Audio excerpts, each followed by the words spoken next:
Dahil sa pamemeste ng mga daga, nagdeklara na ng state of calamity sa Cabacan North, Cotabato. Aabot sa 13 milyong piso ang halaga ng palayan at maisang nasira ng mga daga. Kaya naman isinailalim na sa state of calamity ang buong bayan. Umaaray na rin ang mahigit 400 apektadong magsasaka. May report si Ivan Mayrina. Isinailalim sa state of calamity ang bayan ng Cabacan sa Cotabato dahil sa lawak ng pinsalang idinulot ng pamemeste ng mga daga. Sa inisyal na ulat ng MDRRMO, siyam sa 24 na barangay sa bayan ng apektado. Katumbas siya na mahigit 4 na hektarya ng mga pananim na tinatayang aabot sa 13 milyong pisong halaga.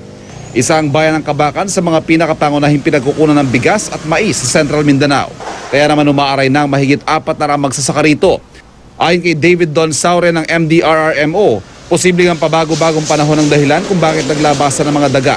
Inirekomenda na ng isang agricultural technologist ang pagkakaroon ng malawakang information campaign kontra daga. Nangako rin ng tulong ang alkalde ng bayan. Dati na rin naging problema sa mga palayan sa Luna Isabela ang pag-atake ng mga daga. Kaya para raw makabawi ang ilang magsasaka, hinuhuli ang mga daga, saka iluluto at kakainin. Hindi lamang sa mga taniman itinuturing na salot ang mga daga, dahil hanggang sa lungsod, pinandidirihan sila. Ang ibang araw, singlaki pa ng pusa.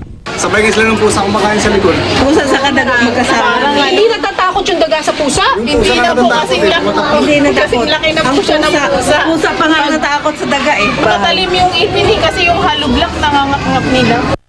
Nocturnal animals sa mga daga, lumalabas lamang sila kapag gabi. Pero sa isang estero sa Vitas Tondo, kahit katanghali ang tapat, nagkalat at tila hindi sila natatakot sa mga tao. Kaya payo ng mga otoridad maging malinis sa kapaligiran para hindi pamugaran ng mga daga. Pag maglilinis po tayo, ang daga, hindi rin po pupunta sa atin. Kung naubos na natin daga dito, mag-a-attract pa rin siya kasi marami yung lugar. Ivan Mayrina, GMA News.